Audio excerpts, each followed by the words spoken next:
मेरा नाम श्वेता है। मैं शहर के एक बड़े अस्पताल में बच्चों की डॉक्टर थी और बच्चों का इलाज किया करती थी। मेरे पास दूर दूर से बच्चे आया करते थे जिनको तरह तरह की बीमारियां होती थीं और मैं बच्चों में होने वाली हर तरह की बीमारी का इलाज किया करती थी। हम 4 भाई बहन थे। मैं अपने सारे भाई बहन में सबसे छोटी थी। मेरे 2 भाई लॉयर और मेरी एक बहन स्कूल में टीचिंग किया करती थी। मैं अपने अस्पताल में नौकरी करने के साथ साथ अपने घर वाले क्लिनिक में भी बैठा करती थी। मैंने अपने घर में ही एक क्लिनिक खोल रखा था जहां पर मेरे पास मोहल्ले के बच्चे आया करते थे जिनका मैं इलाज किया करती थी। भगवान की कृपा से मेरा क्लिनिक बहुत अच्छा चल रहा था। एक बार हमारे अस्पताल के सेमिनार हॉल में सारे डॉक्टर्स की मीटिंग चल रही थी जब हमारी टीम को जगह जगह पोलियो के लिए लोगों को जागरूक करने के लिए कहा गया था। मेरी टीम में 6 लोग थे और हम सबको कुछ ऐसे गांव के बारे में बताया गया था जहां पर लोग अपने बच्चों को पोलियो की दवाई नहीं पिलवाना चाहते थे। हम लोग चाहते थे कि हमारे देश का कोई भी बच्चा पोलियो की बीमारी से ग्रस्त न रहे, इसलिए हमें लोगों को जागरूक करना था। हमारी टीम को राजस्थान का एक पिछड़ा गांव दिया गया था जहां पर हमें जाकर पोलियो के कैंप लगाने थे और वहां के बच्चों को पोलियो की दवाई पिलानी थी। हमें अगले महीने की 15 तारीख को वहां पर जाना था क्योंकि हमारे शहर से राजस्थान काफ़ी दूर था, इसलिए हम सब लोगों ने अपनी पैकिंग करनी शुरू कर दी थी। मैंने इस बारे में अपने घर पर भी बता दिया था। हम लोग वहां जाने के लिए पूरी तरह से तैयार थे और फिर कुछ दिनों के बाद महीने की 15 तारीख भी आ गई थी। हमने अपना सारा सामान रख लिया था क्योंकि वहाँ पर हमें कुछ दिन के लिए स्टे करना था। वहाँ के लोग हमें रहने के लिए अपना घर तो नहीं दे सकते थे, लेकिन फिर भी हमने सोचा था कि जब हम वहाँ पहुँचेंगे तो वहाँ आसपास के किसी अस्पताल से कांटेक्ट करने की कोशिश करेंगे तो वो लोग हमारा कहीं ना कहीं रहने का इंतज़ाम ज़रूर करवा देंगे। लेकिन फिर भी हमें टेंट का बंदोबस्त करके जाना था और फिर फाइनली हम वहाँ पहुँच गए थे। लेकिन वहाँ तो हम लोगों ने एक बड़ी ही अजीब बात देखी थी। ये राजस्थान का एक ऐसा गांव था जहाँ पर दूर दूर तक कोई अस्पताल का नामो निशान नहीं था और ना ही कोई छोटा मोटा क्लिनिक था। ये सब देखकर हम बहुत हैरान हुए थे कि यहाँ पर लोग इलाज किस तरह से करवाते होंगे। ये सवाल हमारे दिमाग में घूम रहा था क्योंकि इस गाँव से शहर बहुत दूर था। ये गरीब लोग थे। हमने सुना था कि इस गाँव के सारे ही लोग गरीब हैं और बड़ी मुश्किल से ये लोग अपना गुजारा करते हैं। तो फिर अगर ये लोग किसी बीमारी का शिकार हो जाते हैं तो फिर किस तरह से शहर जाकर अपना इलाज करवाते होंगे। फ़िलहाल हमें अपने काम पर ध्यान देना था। हमने घर घर जाकर पोलियो की दवाई पिलाने के लिए जब दरवाज़ा खटखटाया तो हमने देखा कि दरवाजे पर आने वाले लोगों ने हमें इग्नोर कर दिया था। एक घर में तो हमने ये भी बताया था कि आपके घर में अगर कोई छोटा बच्चा है और उसे कोई भी बीमारी है तो उसका इलाज करेंगे, बच्चे को हमारे सामने लेकर आइए। उन लोगों ने हमारे मुंह पर ही दरवाज़ा बंद कर दिया। कुछ इसी तरह से लोग हमारे साथ रिएक्ट करने लगे थे। हमने कहा कि आखिर गांव के लोग हमारे साथ ऐसा क्यों कर रहे हैं? क्या इस गांव में कोई दवाई को, डॉक्टर्स को कोई महत्व नहीं दिया जाता? बड़ी ही अजीब बात थी। जब लोगों को पता चला था कि हम शहर से यहाँ लोगों का इलाज करने के लिए और यहाँ के लोगों को पोलियो के लिए जागरूक करने के लिए आए हैं तो लोग हमें नज़रअंदाज करने के साथ साथ हमें घूर घूर कर देख रहे थे। कुछ लोगों ने तो हमसे बड़े अजीब व गरीब सवाल किए थे। उनका कहना था कि अगर आप लोग यहाँ पोलियो की दवाई पिलाने के लिए आए हो तो दुनिया में जितने भी पोलियो की बीमारी से जूझने वाले इंसान हैं जाकर उनका इलाज क्यों नहीं करते? यहाँ हमारे गाँव के मासूम बच्चों को पोलियो की दवाई पिलाने के लिए क्यों आए हो? ये सवाल बड़ा ही अजीब था जिसने हमारे दिमाग को परेशान करके रख दिया था। हमारे हिसाब से तो आज तक हम डॉक्टर से ऐसा सवाल नहीं किया गया था। ये बड़ा ही अजीब गांव था। यहाँ के सारे लोग बहुत अजीब थे। फिर हमने इस गांव के सरपंच से बात करने की कोशिश की। सरपंच जी से हम लोग बात करने पहुँचे तो सरपंच जी को जब पता चला कि हम डॉक्टर्स हैं तो उन्होंने हमसे मिलने के लिए इनकार कर दिया। ऐसा क्यों था? ये एक बहुत बड़ा सवाल था। हमारे इस गांव में आने के बाद कोई सुनवाई नहीं हुई तो हम लोगों ने खाली जगह देखकर टेंट बनाकर उसके बाहर ही पोलियो का कैंप लगा लिया था। लेकिन बड़ी अजीब बात थी कि 3 दिन तक हमारा कैंप लगा रहा था। यहाँ पर कोई भी पोलियो की दवाई बच्चों को पिलवाने के लिए नहीं लाया था। इस गांव के लोग इतने भी अजीब हो सकते थे, ये बात हमने सोची भी नहीं थी। हमने शहर अपने सीनियर डॉक्टर्स को फ़ोन करके ये बात बताई तो वो लोग भी बहुत हैरान हुए थे। उन्होंने कहा था कि हो सकता है इस गांव के लोग पोलियो या फिर किसी भी तरह की बीमारी के बारे में कुछ नहीं जानते हों। तुम लोगों का यही काम है कि तुम वहां जाओ और लोगों को इस दवाई का महत्व समझाओ कि इस दवाई को पिलाने से बच्चों को कभी पोलियो वाली बीमारी नहीं होगी। हमने अपने सीनियर डॉक्टर्स को समझाया कि सर, आपके कहने से पहले ही हम लोगों के घरों में जाकर उनसे बात करने की कोशिश कर चुके हैं, मगर कोई हमारी बात ही नहीं सुनता। हमारी बात को बिना सोचे समझे ही और बिना सुनवाई के ही ये लोग हमारे मुंह पर दरवाज़ा बंद कर देते हैं। ये बड़ा अजीब सा गाँव है। हमें तो लगता है कि यहाँ पर कोई डॉक्टर ही नहीं है। हमारे सीनियर डॉक्टर ने कहा कि अगर वहाँ ऐसा कुछ भी नहीं है तो फिर तुम उन लोगों को समझाओ, आखिर तुम्हें किस लिए वहाँ पर भेजा गया है। तुम लोगों का यही तो काम है। हमें अपने पूरे देश में लोगों को पोलियो के लिए जागरूक करना है। सर की बात सुनकर मैं खामोश हो गई थी, क्योंकि इससे आगे मैं उनसे और बात नहीं कर सकती थी। इस गांव में हर तरह की फैसिलिटी थी, मगर दूर दूर तक अस्पताल, स्कूल, पुलिस स्टेशन नहीं थे। हमें यहाँ पर टेंट में रहते हुए काफ़ी समय हो गया था। हम हर रोज़ कैंप लगाते थे, मगर हमारा कैंप लगने पर भी कोई भी वहाँ अपने बच्चों को दवाई पिलाने के लिए नहीं लाता था। मेरी टीम के सारे ही लोग यही कहते थे कि मैम, हम यहाँ रहते रहते थक गए हैं। यहाँ रहने से हमारा कोई फ़ायदा नहीं है। हमें तो लगता है कि इस गांव के लोग कुछ ज़्यादा ही गंवार हैं। कोई भी हमारी बात समझने को तैयार ही नहीं है। एक दिन मैंने देखा कि हमारे कैंप के आगे से एक 4 साल का बच्चा गुजर रहा था। जब हमने अपनी बातों में लेकर उस बच्चे को अपने कैंप के अंदर ले लिया और हम उसे पोलियो की दवाई पिलाने लगे, मगर वो बच्चा बड़ा ही शातिर था। उसने पोलियो की दवाई पीने से साफ इनकार कर दिया और वो बच्चा कैंप से भागकर चला गया। हमने उस बच्चे को बहुत समझाने की कोशिश की थी, लेकिन इतनी ही देर में उस बच्चे ने हमें एक बड़ी ही अजीब बात बताई थी। उसने मेरे हाथ में पोलियो की दवाई देखकर एक अजीब सा रिएक्शन दिया। वो कहने लगा कि ये क्या है। मैंने कहा, बेटा ये दवाई है। तो वो कहने लगा, कैसी दवाई है, हमारे गांव में ऐसी दवाई नहीं होती। उसने मेरे कैंप में रखी हुई कुछ टैबलेट्स और इंजेक्शन भी देखे थे। ऐसा लग रहा था जैसे ऐसी चीज़ ये बच्चा पहली बार देख रहा है। वो बच्चा उन चीज़ों को खिलौना समझ रहा था। हमारे यहाँ तो बच्चे इंजेक्शन से डर जाते हैं। इंजेक्शन क्या चीज़ होती है यह हर बच्चे को पता होता है, लेकिन उस गांव के बच्चे इतने अजीब थे कि उन्हें यही नहीं पता था कि ये इंजेक्शन है।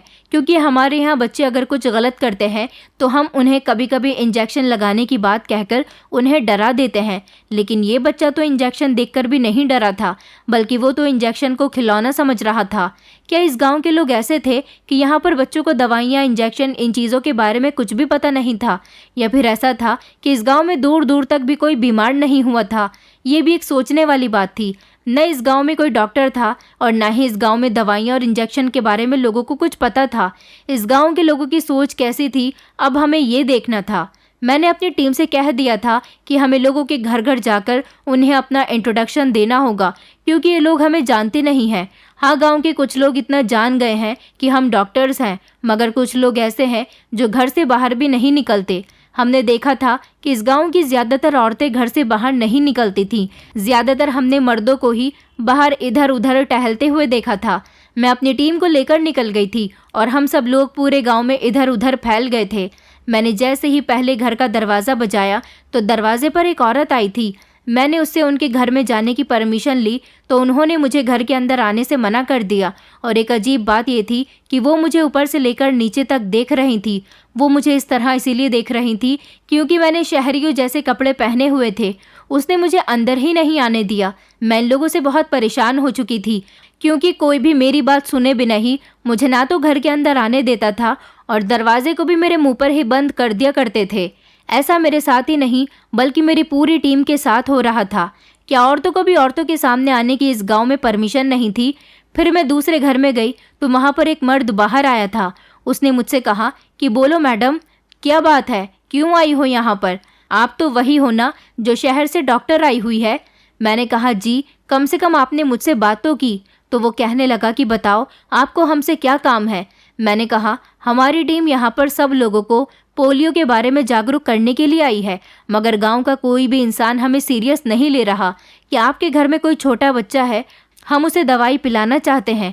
तो उस आदमी ने मुझे एक ऐसी बात बताई जिसे सुनकर मेरे होश उड़ गए थे। उसने कहा कि मैडम जी, आपका जो कैंप लग रहा है वो सिर्फ कुछ दिनों का ही है, क्योंकि कुछ दिन के बाद आपका कैंप इस गांव के लोग ही उखाड़ कर बाहर फेंक देंगे और फिर आपको इस गांव से जाना पड़ जाएगा। मैंने कहा, सरकारी ज़मीन पर हमने कैंप लगाया है और उस सरकारी ज़मीन पर आप लोगों का कोई हक नहीं है। वो आदमी कहने लगा कि यहाँ पर कोई भी सरकारी ज़मीन नहीं है, जो कुछ भी है वो हम सब गांव वालों का ही है, इसलिए हम जैसा चाहें आपके साथ वैसा हो सकता है और आपको हमारे गांव के बच्चों को दवाई पिलाने की कोई ज़रूरत नहीं है, क्योंकि हमारे यहाँ एक बाबा जी हैं जो हमारे गांव के पूर्वजों के समय से चलते आ रहे हैं। ये उनकी छठी पीढ़ी है। हम सभी लोग बाबा जी से अपना इलाज करवाते हैं। हमारे यहाँ किसी को भी बड़ी बीमारी नहीं होती। बचपन में ही जो बच्चा पैदा होता है उसे बाबा जी के पास लेकर जाया जाता है। बाबा जी उसके पेट पर अपनी शक्तियों से भरे पानी की 2-3 बूंदें बच्चे के पेट पर लगा देते हैं और उसकी कमर से 1 रुपये का सिक्का बांध देते हैं, जिससे आज तक हमारे गांव का कोई भी इंसान किसी बड़ी बीमारी का शिकार नहीं हुआ। हम लोग बाबा जी के बहुत आभारी हैं। उन्होंने हमारे गांव के लोगों की अपने तरीके से रक्षा की हुई है। मैंने उस आदमी की बात सुनकर कहा, तो इस गांव में क्या सच में कोई अस्पताल या डॉक्टर नहीं है?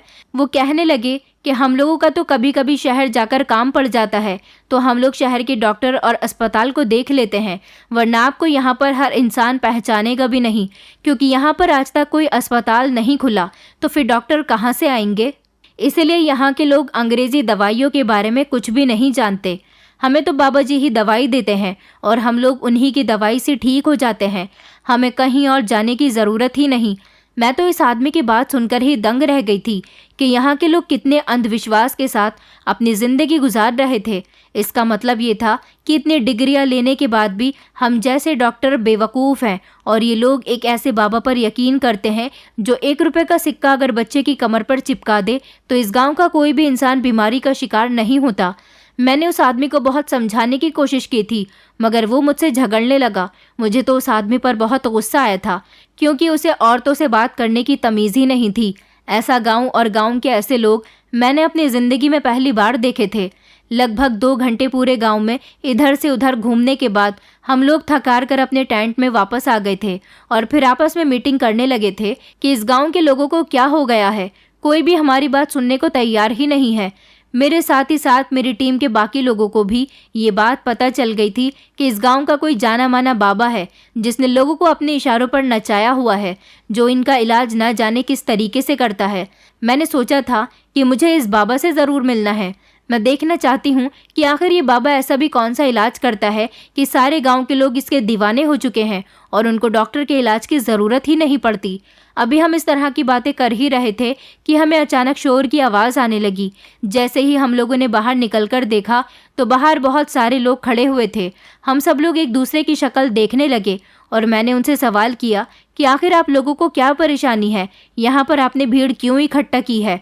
अगले ही पल जो आदमी बोला था वो गांव का सरपंच था और उसके साथ गांव के मुखिया और कुछ बड़े बड़े जमींदार लोग भी आए थे जो हमसे बात करना चाहते थे।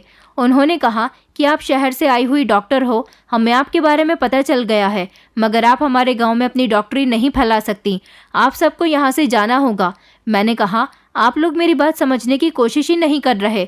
देखिए, हम जगह जगह जाकर लोगों को पोलियो के बारे में जागरूक कर रहे हैं।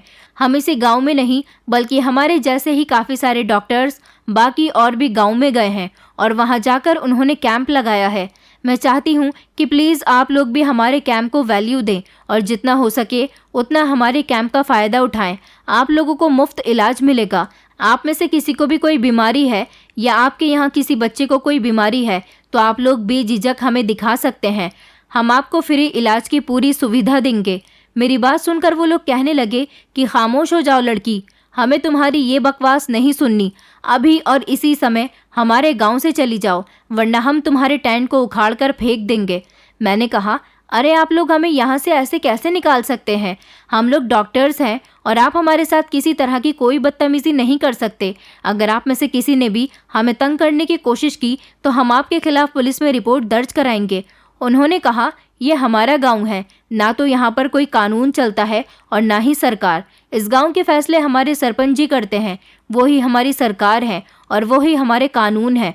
उन लोगों ने हमारी कोई बात नहीं सुनी और आगे बढ़कर हमारे टेंट में तोड़ फोड़ करना शुरू कर दी। हमने उन्हें रोकने की बहुत कोशिश की, मगर कोई भी हमारी बात सुनने के लिए तैयार नहीं था।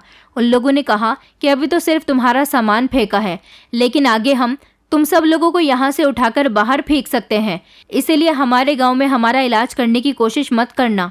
हम लोग बाबा जी के भरोसे ही अपनी जिंदगी गुजार रहे हैं और उनके होते हुए कभी भी हमें कोई बीमारी छूकर नहीं गुजर सकती। वो लोग हमें धमकी देकर जा चुके थे। उनका ऐसा करने की वजह से मेरी टीम के सारे ही डॉक्टर बहुत डर गए थे और उन्होंने सोच लिया था कि वो लोग सुबह होते ही यहाँ से चले जाएंगे, क्योंकि यहाँ पर रुकना खतरे से खाली नहीं था। ये गांव वाले हम लोगों के साथ कुछ भी कर सकते हैं।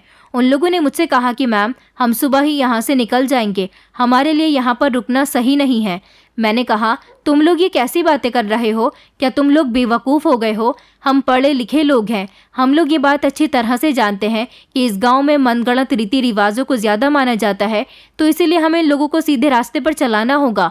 इन लोगों को बताना होगा कि वो जिस बाबा पर यकीन कर रहे हैं वो उन लोगों को बेवकूफ़ बना रहा है। मैं कल ही उस बाबा के बारे में सारी इन्फॉर्मेशन निकालूंगी, क्योंकि मैं मान ही नहीं सकती कि कोई बाबा पूरे गांव का इतनी आसानी से इलाज कर सकता है कि यहाँ किसी भी इंसान को कभी डॉक्टर या इलाज की ज़रूरत ही नहीं पड़ी हो। मैं सब सच का पता लगाऊंगी और दुनिया वालों के सामने ये सच ज़रूर लेकर आऊँगी। मैं चाहती हूँ कि इस गांव से अंधविश्वास खत्म हो जाए, लेकिन उसमें तुम लोगों को मेरा साथ देना होगा। मेरे साथ के सारे ही डॉक्टर्स इस हादसे से बहुत डर गए थे और वो मेरी किसी बात को सुनने के लिए तैयार ही नहीं थे। उन्होंने बस इतना ही कहा था कि हम सबको ही यहाँ से चलना चाहिए, इससे पहले हमारे साथ कुछ बुरा हो जाए। लेकिन मैंने उन लोगों से मना कर दिया था, अगर तुम लोगों को जाना है तो तुम लोग यहाँ से जा सकते हो, मगर मैं हार नहीं मानूंगी। मैं इस गाँव के लोगों की सोच को बदल कर ही रहूँगी। मेरे साथ की एक डॉक्टर कहने लगी कि मैडम, हमारे जाने के बाद आपकी जान को भी खतरा हो सकता है। मैंने उन लोगों से कहा कि मुझे अपनी जान की परवाह नहीं है, डॉक्टर तो वैसे भी लोगों की जान बचाता है। यहाँ अगर इन सब लोगों की जान बचाने में मेरी अपनी जान जा सकती है तो मैं खुशी खुशी अपनी जान दे दूंगी।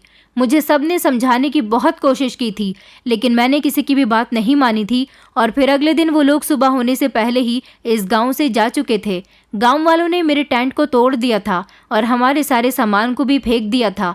मैंने दोबारा से अपना टेंट ठीक किया और उसे सही करके उसको इस्तेमाल करना शुरू कर दिया था।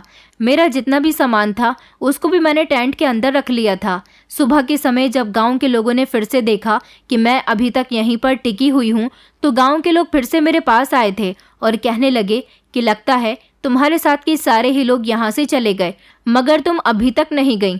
मैंने अभी भी उन लोगों को बहुत समझाने की कोशिश की थी, लेकिन उन लोगों की आंखों पर तो अंधविश्वास की पट्टी बंधी हुई थी। बाबा का क्रेज़ उन लोगों के दिलो दिमाग में इस तरह था कि वो लोग उसके बारे में कुछ भी गलत नहीं सुन सकते थे। मैंने कहा, मैं यहाँ से खुद चली जाऊँगी, लेकिन इस दौरान मैं आप सब लोगों को जागरूक करना चाहती हूँ। आप सबकी आंखें खोलना चाहती हूँ कि जैसा आप लोग सोचते हैं और जैसा इस गांव में कई सदियों से होता चला आ रहा है, ऐसा अब कुछ भी नहीं है, क्योंकि ज़माना अब काफ़ी आगे बढ़ गया है। लोग पढ़े लिखे और समझदार बन गए हैं, ना कि अभी भी बाबाओं की बातों पर यकीन किया जाता है। मैं आप सब लोगों की आंखों से बाबा की बंधी हुई पट्टी हटाना चाहती हूँ। मेरी ये बात कहना थी कि उनमें से कुछ मर्द मेरे ऊपर चढ़कर आ गए थे, जिस पर उन्हीं के गांव के सरपंच ने उन्हें रुकने का इशारा किया था। मैं ये सब देखकर बहुत डर गई थी। मेरी बात सुनकर गांव के सरपंच ने मुझे 2 दिन की मोहलत और दे दी थी और कहा था कि तुम 2 दिन के बाद यहाँ से अपना बोरिया बिस्तर समेटकर चली जाना, क्योंकि हम गांव के लोगों को तुम जैसे डॉक्टर की ज़रूरत ही नहीं है। फिर वो लोग चले गए थे। पूरे गांव में ये बात फैल गई थी कि मैं बच्चों का इलाज करना चाहती हूँ और उस बाबा की भी हकीकत सबके सामने लाना चाहती हूँ। बाबा तक भी ये हकीकत पहुँच चुकी थी। सारा दिन मैं कैंप में रहती थी। अब मेरे पास इस बाबा के खिलाफ सबूत इकट्ठा करने के अलावा और कोई भी चारा नहीं था। मुझे मेरी टीम की मदद चाहिए थी, मगर मेरे सारे ही साथी मुझे छोड़कर चले गए थे। मैं कभी सोच भी नहीं सकती थी कि मेरे साथी मेरी कोई मदद नहीं करेंगे। अब जो कुछ भी करना था मुझे ही करना था। मैं मौका देखकर अपना चेहरा छुपाते हुए गांव के लोगों से बचते बचाते बाबा की गुफा में चली गई थी। ये बाबा एक छोटी सी गुफा बनाकर उसमें रहा करता था और वहीं पर सारे लोग अपने अपने मासूम बच्चों को इसके पास लेकर आते थे। मैंने देखा था कि यहाँ पर आने वाले ज़्यादातर मासूम बच्चों की उम्र जन्म के समय से 4 या 5 साल तक की ही थी। गांव के सारे ही लोग इसे गुफा वाले बाबा कहते थे। मैं जब एक औरत के पीछे पीछे गुफा के अंदर चली गई तो मैंने देखा कि वो औरत जो अपने बच्चे को बाबा के पास लेकर आई थी और कहने लगी कि बाबा जी, मेरा बेटा भी 1 हफ्ते का हुआ है। मैं चाहती हूँ कि इसे आप आशीर्वाद दें और इसका इलाज करें, ताकि ये भी गाँव के बाकी सारे लोगों की तरह मजबूत बने, इसे किसी तरह की कोई बीमारी ना हो। मैंने देखा कि पहले तो बाबा ने उस बच्चे को गोद में ले लिया और सबसे पहले तो उसने बच्चे को कुछ सुंघाया था। उसके बाद उसने एक बोतल निकाली और उस बोतल की कैप खोलकर उसकी 2-3 बूंदें बच्चे के पेट पर टपका दी थी और फिर आगे का नज़ारा देखकर मेरी आंखें फटी की फटी रह गई थी। उस बच्चे का इस समय पेट जलने लगा था, उसकी खाल सिकुड़ने लगी थी और उसके पेट पर उसी जगह पर जलने के निशान बन गए थे जिस जगह पर बाबा ने उस पानी की बूंद को डाला था। लेकिन हैरानी वाली बात यह थी कि बच्चा बिल्कुल भी नहीं रो रहा था। फिर बाबा ने बच्चे को उल्टा किया और उसकी कमर पर 1 रुपए का सिक्का चिपका दिया और लड़की की माँ से कहा था कि जब तक ये बच्चा 5 साल तक का नहीं हो जाता तब तक ये सिक्का इसकी कमर पर इसी तरह से चिपका रहना चाहिए। अगर ये सिक्का इसकी कमर से हट गया तो इसको बीमारियां घेर सकती हैं। तुम्हारा बेटा बहुत भागो वाला है। वो औरत तो इस काम से बहुत खुश हुई थी। बाबा ने साथ ही साथ उस औरत से ये भी कहा था कि घर जाने के बाद जब ये बच्चा रोए तो घबराना नहीं, क्योंकि कुछ देर तक बच्चा रोएगा। जितनी देर तक बच्चा रोता रहेगा उसके शरीर से उतनी ही बीमारियां निकलती जाएंगी और सारी जिंदगी उसको कभी बीमारी छूकर भी नहीं गुजरेगी। फिर उस औरत ने खुश होकर बाबा को लगभग 20 से 30 हजार रुपए की मोटी रकम दी थी। मैं तो हैरान रह गई थी कि इस गांव के लोग पहले ही गरीब हैं और फिर भी वो इस बाबा को उसकी मुंह मांगी कीमत दे रहे हैं। ये बाबा इन लोगों को कितने अच्छे तरीके से लूट रहा है। लेकिन मुझे उस बच्चे के ऊपर बहुत तरस आ रहा था। मैं समझ गई थी कि ज़रूर बाबा ने इस बच्चे को नशे की कोई दवाई सुंघाई है, तभी तो इस बच्चे को तकलीफ का अंदाज़ा नहीं हुआ। मगर जैसे ही ये बच्चा अपने होश में आएगा इसको बहुत ज़्यादा तकलीफ होगी। ये बाबा इस गांव के न जाने कितने ऐसे बच्चों को जला चुका था। ये सब देखकर मेरी आंखों में आंसू आ गए थे। मेरी समझ नहीं आ रहा था कि मैं क्या करूं और इस बाबा की सच्चाई किस तरह से लोगों के सामने लेकर आऊं। फिर मैंने सोचा कि मुझे इस बाबा की हकीकत सामने लाने के लिए उस बोतल में मौजूद पानी की कुछ बूंदें ही बच्चे के पेट पर डालने के बाद बच्चे का पेट जलने लगा था। इसका मतलब यही था कि वो कोई पानी नहीं बल्कि कोई ऐसी दवाई है, केमिकल है, जो बच्चे के शरीर को जला रही है। मुझे किसी भी तरह वो बोतल चाहिए थी ताकि मैं उस दवाई को फॉरेंसिक लैब भेज सकूं और पता लगा सकूं कि ये पानी है या फिर कुछ और है। मुझे किसी भी तरह से वो बोतल चोरी करनी थी। मैं वो चोरी करना चाहती थी मगर मुझे नाकामयाबी हासिल हुई थी क्योंकि गांव वाले मुझे पहचान गए थे। और जब मैं बाबा की गुफा के अंदर गई तो बाबा के यहाँ काम करने वाले कुछ लोगों को मुझ पर शक हो गया था और फिर उन्होंने मुझे पकड़कर बाबा के हवाले कर दिया। इस तरह वहाँ पर हड़कंप मच गया था। बाबा के खिलाफ वहाँ का कोई भी इंसान उसकी बुराई नहीं सुन सकता था। मैंने वहाँ से भागने की कोशिश की मगर वहाँ पर मौजूद सारे ही लोगों ने मुझे पकड़ लिया और मुझे पत्थर मारना शुरू कर दिया। मैं बुरी तरह से रो रही थी मगर कोई भी मुझे बचाने के लिए आगे नहीं आया था। वहाँ के सारे लोगों का कहना था कि हमारे बाबा जी के होते हुए तुम्हें यहाँ डॉक्टर बनकर इलाज करने की ज़रूरत नहीं है। तुम हमारे बाबा जी का अपमान कर रही हो। उन्होंने गुफा में मौजूद छोटे छोटे पत्थर उठाकर मुझ पर बरसाने शुरू कर दिए। मैं उन लोगों से बचने के लिए वहाँ से बड़ी मुश्किल से अपनी जान छुड़ाकर भागी थी। मुझे अब इन लोगों से बहुत डर लगने लगा था। मैं सोच रही थी कि मेरे साथियों ने बिल्कुल सही किया जो वो लोग यहाँ से भाग गए। उन्होंने सही कहा था कि यहाँ पर रहकर उनकी जान को खतरा हो सकता है। ये गांव और इस गांव के लोग बहुत बुरे थे। यहाँ पर कुछ भी ठीक नहीं हो रहा था। मेरा एक दिन तो इसी तरह से ख़राब हो गया था। अब मेरे पास सिर्फ 24 घंटे का समय था। मैंने सरपंच से वादा किया था कि अगर मैं उनके सामने बाबा की हकीकत ना लेकर आई तो मैं खुद ही यहाँ से चली जाऊँगी। मैं बहुत परेशान थी। मेरे पास भगवान से प्रार्थना करने के अलावा और कोई भी चारा नहीं था। रात के वक्त मैं अकेली अपने टूटे फूटे टेंट के अंदर बैठी हुई थी। अब तो मुझे हर समय चौकन्ना रहना था क्योंकि ये लोग मुझ पर कभी भी हमला कर सकते थे। मैं अपनी किस्मत को रो रही थी और यही सोच रही थी कि क्या लोगों के साथ अच्छाई करने का अंजाम यही होता है। फिर मुझे अपनी मम्मी की समझाई हुई वो बात याद आ गई जब उन्होंने मेरे बचपन में मुझे समझाया था कि जब हम सच का साथ देते हैं और लोगों की मदद करते हैं तब हमारे रास्ते में बहुत सारी कठिनाइयाँ आती हैं। और मैं उन्हीं कठिनाइयों के रास्ते से गुजर रही थी जिन पर से गुजरना मेरे लिए बहुत मुश्किल हो गया था। रात के लगभग 2 बज रहे थे जब इस समय एक औरत रोती हुई मेरे टेंट के अंदर आई और कहने लगी कि मैडम, मैं आपके आगे हाथ जोड़ती हूँ, प्लीज़ मेरे बेटे को बचा लो। मेरे बेटे की जान बहुत खतरे में है। मैंने जल्दी से उसके बेटे को गोद में लिया। मैंने देखा तो उस बच्चे की हालत बहुत ख़राब थी। उसकी तो सांस भी ठीक से नहीं चल रही थी। उस बच्चे को डबल नमूनिया हो गया था। मेरी नज़र जब उस बच्चे के पेट पर गई तो मैं समझ गई थी कि इस बच्चे के पेट पर भी जले हुए निशान ज़रूर इस बाबा ने लगाए होंगे। और जब मैंने उस बच्चे की कमर देखी तो उसकी कमर पर भी 1 रुपए का सिक्का चिपकाया गया था। मैंने जल्दी से वो सिक्का छुटा दिया था। बच्चे को ठीक करने के लिए मेरे पास जितनी भी दवाइयाँ मौजूद थीं, मैंने उन्हीं दवाइयों से बच्चे का ट्रीटमेंट करना शुरू कर दिया था। मेरे पास कुछ ड्रिप और कुछ इंजेक्शन वगैरह भी रखे हुए थे।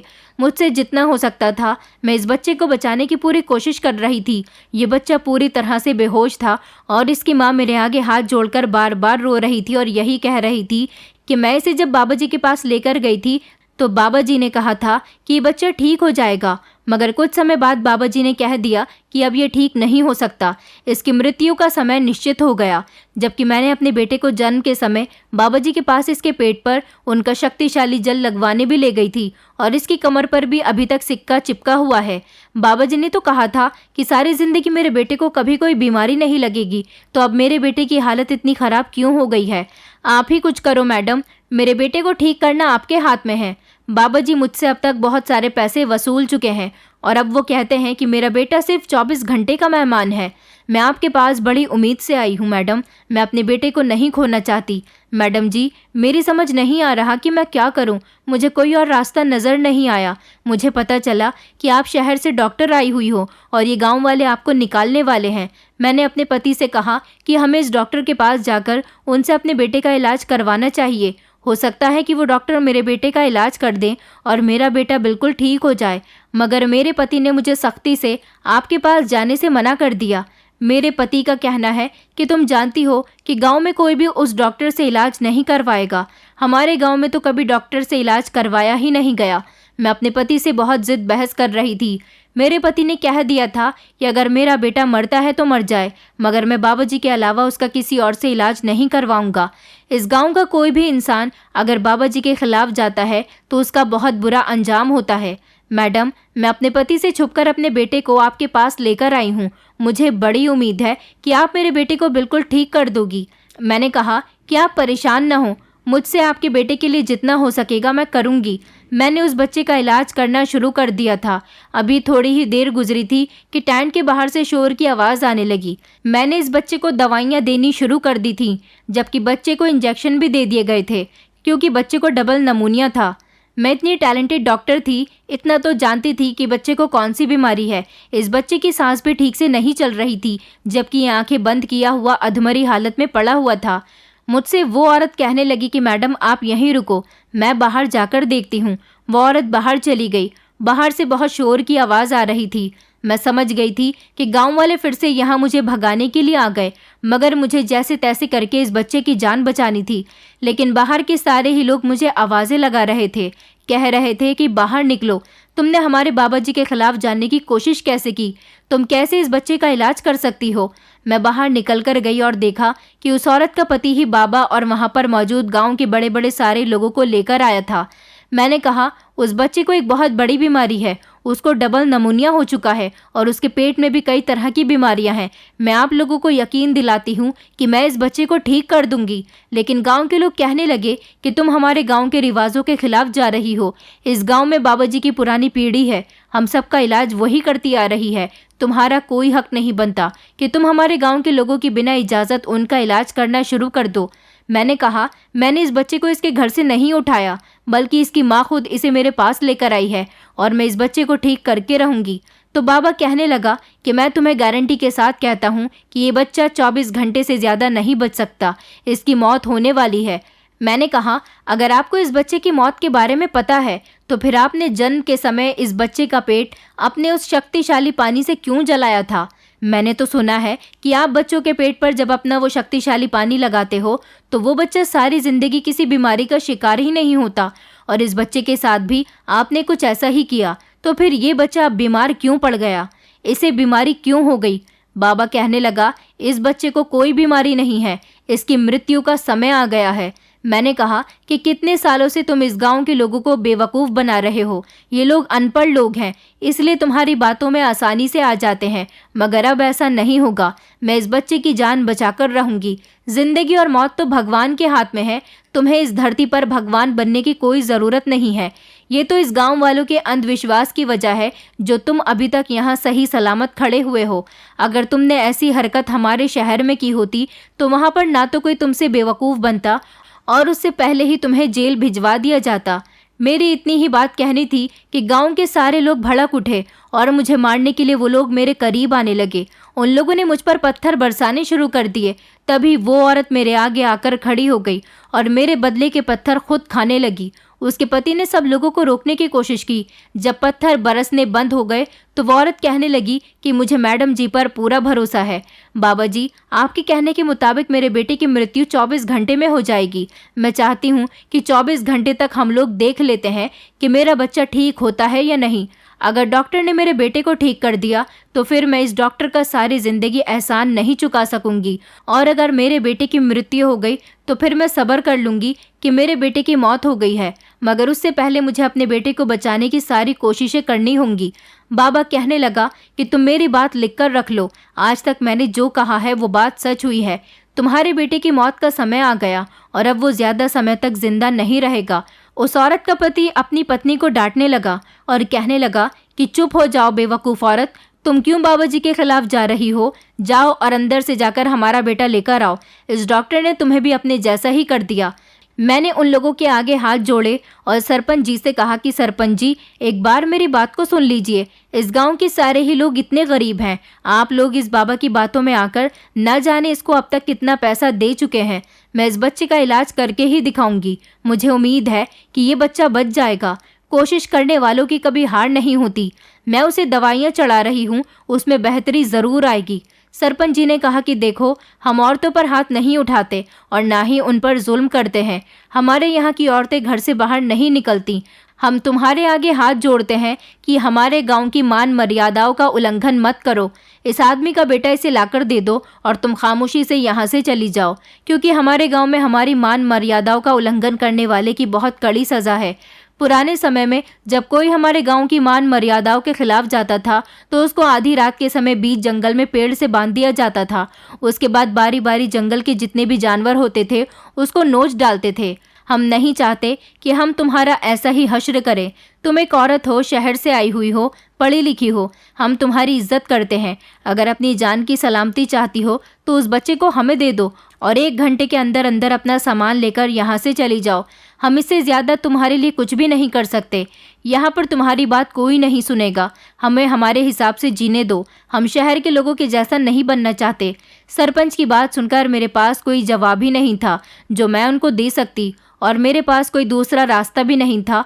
वो लोग बार बार मुझसे उस बच्चे की मांग कर रहे थे। मुझे उनका बच्चा मजबूरन उन्हें देना ही पड़ा था। मैं अपने टेंट के अंदर गई और बच्चे को गोद में लाकर माँ के हवाले कर दिया। मेरी आंखों में आंसू थे। उस दिन मुझे सबसे ज़्यादा शर्मिंदगी महसूस हुई थी, क्योंकि मेरे पास कोई दूसरा रास्ता नहीं था। ऐसा नहीं था कि मुझे अपनी जान की परवाह थी, बल्कि इन लोगों को समझाने का मेरे पास कोई दूसरा तरीका नहीं बचा था। ये लोग तो कुछ भी समझने के लिए तैयार ही नहीं हो रहे थे। बच्चा गोद में आने के बाद एक एक करके सारे ही लोग पलटने लगे थे। सरपंच जी मुझे धमकी दे चुके थे कि 1 घंटे के अंदर अंदर तुम हमारे यहाँ दिखाई नहीं देना। सरपंच जी की बात पर मैंने सर हिला दिया था। मैं अपने आंसू ही पोंछ रही थी कि अचानक मुझे उस बच्चे के रोने की आवाज़ आई। मैंने झट से उस बच्चे की तरफ देखा। उस बच्चे के हाथ से ड्रिप तो मैं पहले ही निकाल चुकी थी, लेकिन उस बच्चे को कुछ ऐसे इंजेक्शंस मैं पहले ही दे चुकी थी जो उसके लिए बहुत इंपॉर्टेंट थे। वो बच्चा पहले तो धीमी धीमी आवाज़ में रोया और फिर ज़ोर ज़ोर से रोने लगा। अब उस बच्चे की सांस ठीक चलने लगी थी। मेरी आंखों में चमक आ गई थी। ये आवाज़ सिर्फ मैंने ही नहीं, गांव के सारे ही लोगों ने सुनी थी और फिर दोबारा से वहां पर भीड़ लग गई। मैंने कहा कि ये बच्चा बिल्कुल ठीक है। देखिए, मैंने आप लोगों से कहा था ना कि मेरी दवाइयाँ इस पर असर ज़रूर करेंगी। ये बच्चा ठीक हो जाएगा। बाबा और गांव के सारे ही लोग बड़ी हैरानी से उस बच्चे को देख रहे थे। बच्चे के माता पिता तो जैसे उसको रोता हुआ देखकर पागल ही हो गए थे। उन लोगों की खुशी के ठिकाने नहीं थे, क्योंकि उन लोगों ने भी ये सोच लिया था कि उनका बेटा जिंदा नहीं बचेगा। सब लोग बाबा की शक्ल देख रहे थे और बाबा हिचकिचाते हुए कहने लगा कि इस बच्चे पर मेरी ही दवाइयों का असर हुआ है जो मैंने इसके जन्म के बाद लगाई थी। यही वजह है कि ये बच्चा बच गया। बाबा का इतना कहना था कि सब लोगों ने बाबा को घेर लिया और फिर मैंने लोगों को बताया कि हम लोग डॉक्टर्स हैं। अगर इसी तरह के बाबा जो बिना पढ़े लिखे, बिना कोई मेहनत किए ही आप लोगों का इलाज कर सकते हैं, तो हम जैसे पढ़े लिखे डॉक्टर किस लिए बैठे हैं। फर्क डॉक्टर या बाबा में नहीं है, फर्क आपकी सोच में है। आज के ज़माने में भी आप लोग इतनी पुरानी सोच के मुताबिक चल रहे हैं। जब सदियों पहले वेदों से इलाज करवाए जाते थे, उस समय कुछ बाबा लोग भी लोगों के इलाज किया करते थे, लेकिन वो ऐसे ढोंगी बाबा नहीं होते थे। मैं मानती हूँ कि आपके यहाँ पर रीति रिवाज बरसों पहले से चला आ रहा है, लेकिन वो बाबा अपनी असल शक्तियों का इस्तेमाल करते थे। आजकल इंसान अपने फ़ायदे के लिए बहुत झूठ बोलने लगा है। ऐसे लोग जो अपने फ़ायदे के लिए लोगों से ढेर सारा झूठ बोल सकते हैं, वो कभी भी अपनी शक्तियों का इस्तेमाल करके आप लोगों को ठीक नहीं कर सकते। ऐसे लोगों को तो भगवान की तरफ से कोई शक्ति ही नहीं मिलती, क्योंकि ये सिर्फ आपसे पैसे लूट रहे हैं अपनी जेब मोटी करने के लिए। ये बाबा जिस पानी को आपके बच्चों के पेट पर लगाता है, वो कोई पानी नहीं होता, बल्कि एक तरह का केमिकल होता है जो बच्चे के पेट पर लगने के बाद बच्चे की खाल को जला देता है। लेकिन कभी आप लोगों ने ये नोटिस ही नहीं किया। बच्चों को आप ही लोगों के सामने तकलीफ ना हो, इसलिए पहले बाबा बच्चों को नशे की दवाई सुंघाकर उन्हें बेहोश कर देता है, और आप लोगों को लगता है कि बच्चा दवाई लगने पर रोया ही नहीं, जबकि बाबा ये बात जानता है कि जब बच्चा अपने होश में आएगा तो उसे तकलीफ का बेहद अंदाज़ा होगा, तब वो चिल्ला चिल्ला कर रोएगा। इसलिए बाबा आपको पहले ही ये बात बता देता है कि घर जाने के बाद जब बच्चा ज़ोर ज़ोर से रोएगा तो आपको घबराना नहीं है। जितना ज़्यादा बच्चा रोएगा उतनी ही बच्चे की बीमारियां दूर होंगी। ऐसा कुछ भी नहीं है। बच्चा इसीलिए नहीं रो रहा क्योंकि उसके शरीर से बीमारियां निकल रही हैं, बल्कि बच्चा इसीलिए रोता है क्योंकि उसका पेट जलाया गया है और वो तकलीफ बर्दाश्त नहीं कर पा रहा। जब हमारे ही मामूली से चोट लग जाती है तो हम कितनी तकलीफ से गुजरते हैं। आप उन मासूम बच्चों की तकलीफ का अंदाज़ा नहीं लगा सकते, जिनको आप ही लोग जन्म के फौरन बाद ही इस ढोंगी बाबा के पास जाकर उनके पेट को जलवा देते हो, और फिर जब उनका नशा उतरता है तो उनको बेहद तकलीफ होती है। और ये जो 1 रुपए का सिक्का आप लोगों ने इस बाबा के कहने में आकर बच्चों की कमर पर चिपकाया हुआ है, क्या इस 1 रुपए में कोई शक्ति है या फिर कोई ताकत है? और अगर उस 1 रुपए के अंदर कोई ताकत है तो वो पैसे की ताकत है। मुझे बड़ा अफसोस होता है आप लोगों को देखकर। कितने सालों से ये बाबा आप लोगों को बेवकूफ़ बना रहा है। आप लोग अपनी मेहनत की कमाई इस बाबा की जेब में जाकर डाल देते हो, और ये बाबा गांव के हर इंसान को बहुत अच्छे तरीके से बेवकूफ़ बना चुका है। इस गांव में डॉक्टर और अस्पताल की बहुत ज़रूरत है। देखिए, ज़िंदगी और मौत तो भगवान के हाथ में है, लेकिन डॉक्टर अपना काम करके इंसान को अपना 100% देकर उसे बचाने की कोशिश करते हैं, और अगर फिर भी उसके साथ भाग्य में उसकी ज़िंदगी नहीं लिखी हुई होती तो इसमें डॉक्टर का कोई कसूर नहीं होता, क्योंकि डॉक्टर पेशेंट को बचाने के लिए अपनी तरफ से कोई कमी नहीं छोड़ते। आप लोगों को बदलना होगा, अपनी सोच को बदलना होगा, तभी आप लोग अपनी आगे की ज़िंदगी सुकून से गुजार सकेंगे, वरना इस बाबा जैसे ना जाने कितने बाबा से आप लोग बेवकूफ़ बनते रहेंगे। मेरी बात सारे ही गांव के लोग बड़े ध्यान से सुन रहे थे। सब लोगों की नज़रें झुकी हुई थी, जबकि 2 आदमियों ने बाबा को बड़ी मजबूती के साथ पकड़ा हुआ था। बाबा के साथ के जितने भी लोग थे उन्हें भी वहां से हिलने नहीं दिया जा रहा था। मेरी सारी बातें सुनने के बाद सरपंच जी ने हाथ जोड़कर मुझसे कहा कि मैडम जी, हमें माफ़ कर देना, हमने अभी तक आपके और आपके साथ आए हुए लोगों के साथ बहुत गलत व्यवहार किया। मैंने कहा कि सरपंच जी, कोई बात नहीं, आप लोग बस मेरी बात समझ जाइए, मेरे लिए इतना ही काफ़ी है। हम तो चाहते हैं कि हमारे देश के हर बीमार इंसान को अच्छा और प्रॉपर इलाज मिल सके, तभी तो हम लोग यहाँ पर आए थे, क्योंकि हम बच्चों के डॉक्टर्स हैं। हमारी टीम को यहाँ पर बच्चों का फ्री इलाज करने के लिए भेजा गया था, लेकिन आप लोगों ने तो हमारी बात को समझने की कोशिश ही नहीं की। मैं आपसे वादा करती हूँ, मैं अपने शहर जाऊँगी तो वहाँ जाकर ज़रूर कोशिश करूँगी कि आपके गांव में एक सरकारी अस्पताल बनाया जाए, सरकारी स्कूल बनवा दिए जाएं, जिसमें आपके बच्चे पढ़ लिख कर समझदार बन सकें। लेकिन ऐसा मैं तब करूँगी जब आपकी मर्ज़ी होगी, क्योंकि मैं नहीं चाहती कि जिस तरह मैंने आप सब लोगों का डटकर सामना किया, मुझे उम्मीद नहीं है कि मेरे अलावा और कोई भी आप लोगों का डटकर सामना कर सकता है। बल्कि आप लोग तो इतने ख़तरनाक हैं कि यहाँ पर आने वाला कोई भी इंसान जल्दी ही यहाँ से भाग जाएगा, जैसे मेरी टीम के बाकी सारे लोग चले गए। तो सरपंच जी कहने लगे कि मैडम जी, हम अपनी गलती पर बहुत शर्मिंदा हैं। हम गांव के सारे लोग आपसे माफ़ी मांगते हैं और इस ढोंगी बाबा को तो हम अपने हिसाब से सज़ा दे ही देंगे, क्योंकि लोगों को सबसे ज़्यादा गुस्सा इस बात पर था कि वो बच्चों के शरीर की खाल को जला रहा था और ऐसा करने से उन्हीं को लूट रहा था। बाबा ज़ोर ज़ोर से चिल्ला रहा था और सरपंच जी से कह रहा था कि सरपंच, तुम इस लड़के की बातों में आकर अच्छा नहीं कर रहे हो। सरपंच जी कहने लगे कि अब तो हम तुम्हारी गुफा में जाकर छापा मारेंगे और ये देखेंगे जो पानी तुम बच्चों के लगाते हो वो पानी है या फिर कुछ और है, क्योंकि हमें तो सालों से यही लगता रहा कि बाबा जी ने बच्चों के पेट पर पानी की बूंदें टपकाई हैं और उससे उनके पेट पर निशान बन गया, जो इस बात का सबूत है कि सारी जिंदगी बच्चों को कोई बीमारी नहीं होगी। और फिर गांव के सारे ही लोग बाबा की गुफा में चले गए और वहां जाकर उन्होंने छापा मार दिया था।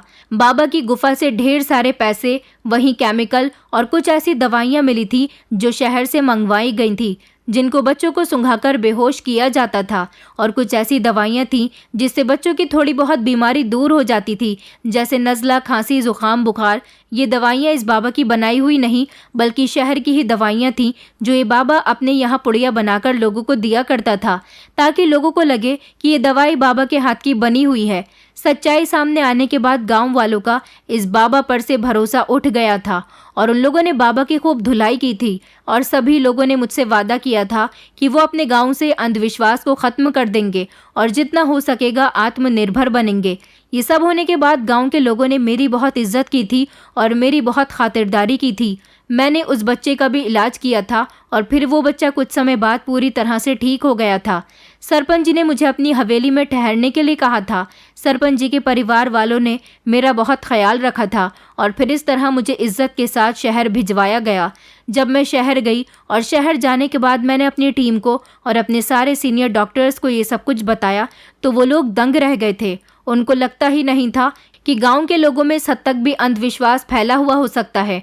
अब हमें कुछ भी करके इस गांव में सरकारी अस्पताल बनवाना था, इसलिए हमने अपनी जिम्मेदारी पर गांव में अस्पताल बनवाया, वहां पर स्कूल बनवाए और सरकार से मांग की थी कि उस गांव में पुलिस स्टेशन भी बनवाया जाए, ताकि पुलिस वहां पर कुछ भी गलत होने पर लोगों की रक्षा करे और उस पूरे गांव में कुछ भी गलत ना होने दे। इस तरह मैं अपने इस केस में कामयाब हो गई थी। मुझे आज भी वो दिन याद है जब मैं उस गांव से बड़ी इज्जत के साथ निकल रही थी। सब लोग मुझसे वादा कर चुके थे कि वो अपने पुराने रीति रिवाजों को ख़त्म करके अपनी सोच को बदलेंगे और ऐसा सिर्फ मेरी वजह से ही पॉसिबल हो पाया था, क्योंकि मेरी टीम के सारे ही लोग वहाँ से भाग गए थे। मेरी टीम के जितने भी डॉक्टर्स वहाँ से भागकर आए थे उन सभी को सस्पेंड कर दिया गया था, जबकि मुझे सरकार की तरफ से अवार्ड भी मिला था। अब उस गांव में बहुत सारी सरकारी फैसिलिटी मौजूद है। वहाँ के लोग अपनी सोच को बहुत हद तक बदल चुके हैं। गांव को भी देखकर ऐसा लगता है जैसे किसी शहर में आ गए। मैं चाहती हूँ कि आप लोग भी अपने आसपास गांव, जिले, कस्बे में अगर ऐसे कोई अंधविश्वास की जड़ देखते हैं तो प्लीज़ उसे रोकने की कोशिश करिए। वहाँ के लोगों को समझाने की कोशिश करिए कि वो अपनी सोच को बदल लें।